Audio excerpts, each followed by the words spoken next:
Hello, everyone. Oh my gosh, you guys, we are week 3. That means you're halfway through. That means you've gotten through the hardest parts of this whole program. I'm really proud of you. I'm really excited for what's to come. The first 2 weeks, we've gone through the shit. We've gone through the muck. We've gone through our past story. We revisited that story and we let things come up that maybe we haven't touched or felt in a really long time. So the fact that you're here, I want you to congratulate yourself, give yourself a pat on the back, hold in your heart, like, man, that was fucking tough, but I deserve it. I deserve to go through this work because I deserve to feel better. I deserve to know that I'm confident and loved and worthy and appreciated and abundant in all areas of my life that I want to be. So I'm very proud of you guys for showing up for yourself. I'm very proud of you for sticking through the hard and for knowing that there's a light at the end of the tunnel. And by now, I'm really hoping that you have seen that light at the end of the tunnel. Now, we've talked a lot about awareness. Awareness is key when it comes to letting go. Like I said last week, awareness is key when it comes to healing and releasing, because unless you know what it is that are causing your triggers, causing your limiting beliefs, causing you to shrink into yourself, to pull away, to distance yourself, to do all these things, you will never know how to heal that part of you. And you'll never live up to your truest potential, your true authentic version of yourself. So we've gone through that. We're still working through it. We're still processing and going through the hard. And I know a lot of you have reached out to me and you're telling me how these forgiveness letters that you did last week has helped you and how it was hard. I even got on the phone call with one of you and it was, it needed to be worked through with someone, just talking things out. And sometimes that's what you need. And guess what? I'm a coach and that's what I'm here for, to hear you, to listen to you, to help answer or ask you questions. So it helps you dive deeper into where you need to go. So at any point of this journey, please don't hesitate to reach out to me. If you need me, I am here for you. I want you to know that you are not alone on this journey. Okay, so taking it back really quick, going back last week, how did writing your forgiveness letter to yourself make you feel? Did it make you feel mad? Did it make you feel angry? Did it make you feel ashamed, upset, sad? At the end of it, did you feel lighter? Did you feel happy? Did you feel open-minded, optimistic? Like, what did you feel after writing that self-forgiveness letter? Now, if you got to the forgiveness letters for others, how did those make you feel? Have you came in contact face to face with any of those people you wrote a forgiveness letter to since writing that letter? Was your interactions different? Were you able to look at them with empathy or compassion? Did you still feel yourself holding a grudge, maybe? If that's the case, maybe you need to go back to that letter and rewrite it. But just know these are tips and tools and resources that you guys can take, not even just after the 30 days, but well into the rest of your life. I still have students come to me from, many sessions or many courses ago, and they're like, well, I'm getting through the hard right now, but I know that I need to write a forgiveness letter soon. Or I know that I need to work through X, Y, and Z soon, and I have the resources. I'm still here for them. Just because they were in a previous course does not mean I'm no longer there for them. I'm still here for them. And I still hear from my students saying that they're really excited because they got through this thing because of the resources that they were taught through this course. And that's what you're going to do too. So you've named your limited beliefs, your triggers, and your insecurities by becoming aware of them in order to let them go. Now, today we're going to talk about learning. Learning is something that doesn't stop at high school or college. I want you, not that I want you, but we all need as adults to always be willing to remain in a state of growth, to always have the student mindset, not to be like, I've hit that wall, I've hit that barrier, I know everything that there is to know about X, Y, and Z. Truth is, everything's evolving all the time. Everything's changing. Everything's being improved. All of these things in life, right? But if you remain in that closed mindset, saying that you think you know everything, you're going to be missing out on a whole lot that life has to offer. So that way, that's why when I tell you to remain in a state of growth, that means I want you to be open-minded. If you guys see me in the morning on my Instagram, every morning I'm reading a book. When I'm done with that book, the very next day I pick up a new book. I continue reading. I don't just read these books, I implement what I learn. I journal what I learn. I start taking action what I'm learning, because I want to be a student of my life. I want to know the knowledge, what it takes to be a better mom, a better coach, a better partner, a better daughter, a better version of myself in general. But I can't do that if I'm completely shut off. So always remain in that state of growth, student mindset. Know that you are the most valuable person in your life. And I know as parents, it's really hard for us to hear that, right? Because we think, oh gosh, no, my children, my spouse, my so-and-so, someone in our minds is always more valuable to us. But the truth is, if we're not there, who's going to take care of them? If we are depressed, lethargic, in fetal position on the couch, distant, disconnected, who's going to be present in their lives? We are the most valuable person in our life because we can control our actions, our mindset, our responses. We are in charge of that. We are in control. And if we lose that control, what's going to happen? So know that you are the most valuable person in your life. Also know you are not selfish when you make time for yourself. I talk so much on my social media about making yourself a priority, how it's important for you to show up for yourself, for your truest self. We often think as women, as men, as partners, as parents, we often think that if we take time away from our family or our loved ones and we do something that's investing in our health or happiness, whatever, that we're selfish. Why has society made us feel that way? Why have we allowed society to make us feel that way? Did it feel okay to feel that way? I think not.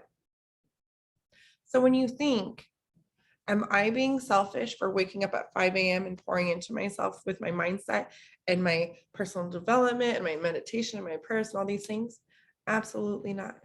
You're being selfless because you are putting time, effort, energy, money into becoming the best version of yourself so you can give your loved ones the best version of you. That is not a selfish act, my friends. So let's talk about be willing to be a student. There's that willing word again, right? Remember in week 1, I talked about the willingness to take action, the willingness to do something different, the willingness to change. It takes the willingness for the outcome to be different. So there's a few different things that you can do. There's a bunch of different things that you can do to remain a student. I'm not talking about going back to school. If you want to do that, awesome. But number 1 is read personal development. I talk about this all the time. You guys, when I first became a coach many moons ago, I remember going into Barnes and Noble. I'm like, shit, I need to get a personal development book. I had no idea what it was, none at all. And I asked somebody, I'm like, can you tell me where personal development is? And he pointed me in the section. I walked over there. And up at the top, it read self-help. And I was like, oh. I looked around, slowly backed out, and I left. And I remember thinking, self-help, that means there's something wrong with me. That's how closed off my mindset was back then. That's how negative I was. But truth is, everyone in this world needs help with their mindset, their emotions, their mentality, everything. Because we're focused on all these things with social media and shows and what looks like perfection everywhere, that we're comparing and judging and negative and all of these things that's not serving us. Personal development is a tool that you can use to help shift your mindset. But you don't just read it. Like I said before, you have to implement what you're reading. You have to implement what you're learning. You have to take it in and make action. Take action with it all. So there's personal development.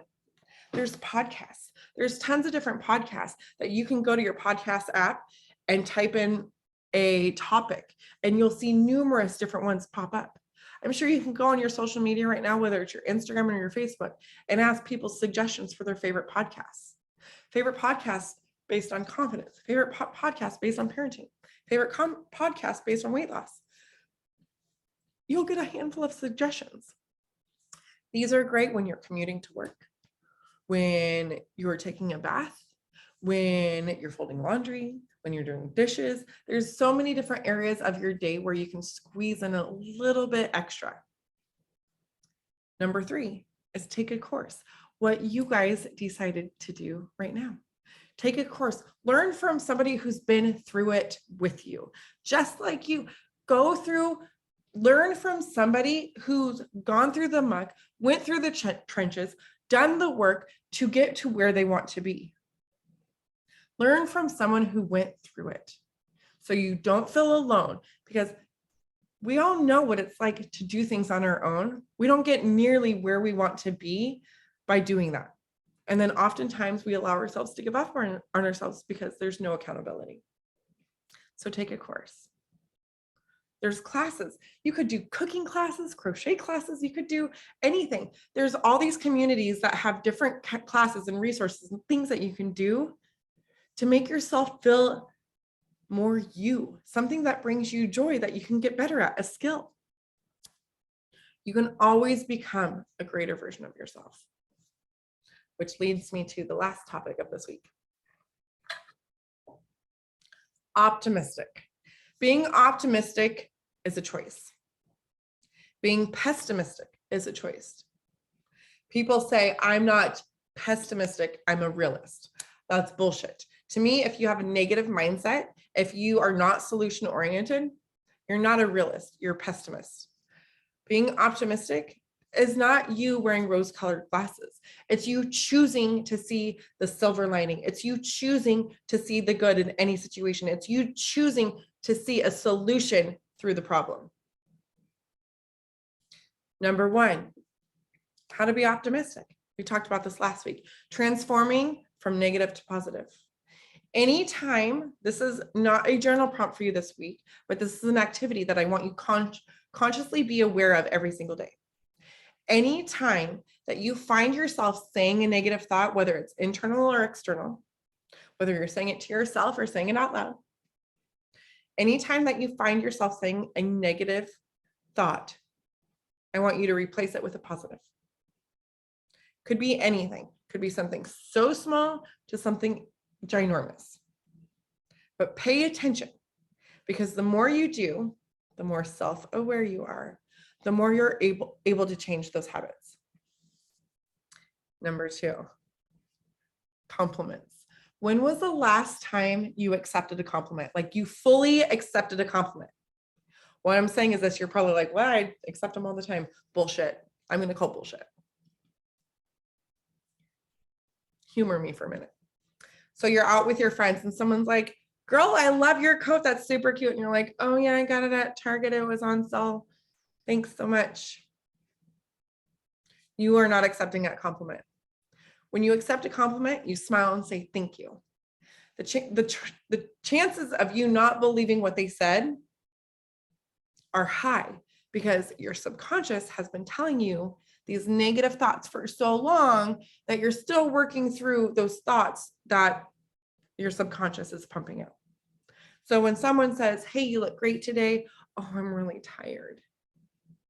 Or your cooking was good, oh, I just whipped it up. Whatever. That is you shoving that compliment away. That is you disconnecting yourself from that other person. So for one, they're saying something nice to you that you're not accepting, and that doesn't make them feel good. 2, you are preventing yourself from feeling good because you're still in disbelief that that's true. So next time, again, just like I said, the first one under optimistic, I want you to start being intentional. Be aware of people sending you compliments, whether it's on social media, through a text, in person. All you need to do is smile and say thank you. So the next time someone compliments your hair or your freshly shaved beard or whatever it is, smile and say thank you. Even if you don't believe it, even or especially if you don't believe it. Because chances are, if you say thank you and you smile, it's going to make you feel better than you, no, this old thing, or I don't feel good today, or whatever excuse that we would push away a compliment. So be intentional, be aware. Number 3 is gratitude. Every morning I write in my journal 3 things that I'm grateful for. It could be the smallest things, it could be the biggest things. The more we focus on, the more we receive. So if we focus on the lack, that's what we'll receive. The more we focus on the good, that's what we'll receive. It's because everything you focus on, your focal point, magnetizes. So if you want to focus on your debt, not that you want to, when you focus on your debt, you're just going to have the lack mentality. You're going to keep getting bills in the mail. You're going to keep getting this. You're going to get a flat tire, unexpected charges, all of these things. But if you focus on appreciating gratitude, or focus on appreciating abundance and the people in your life, and having a roof over your head, and having healthy food in the fridge, and your children being healthy, and all of these things, more of those things will come to light. So what do you want more of in your life? Abundance or lack?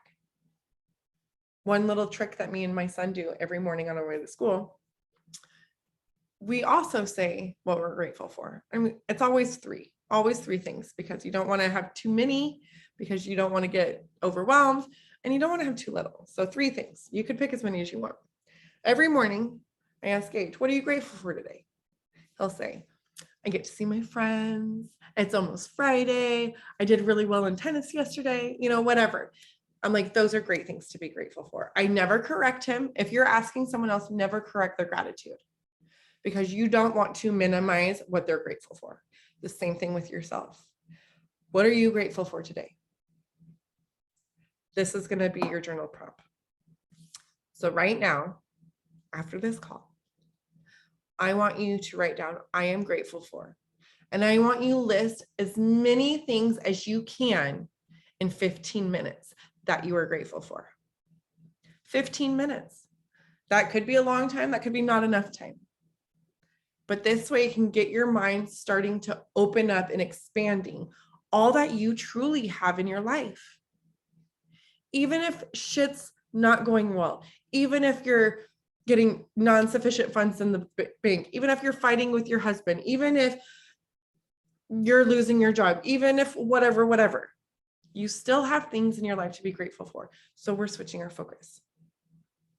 Now, after today, I challenge you to continue doing this gratitude, because like I said, the last 2 weeks, the more you do something, the greater the outcome, right?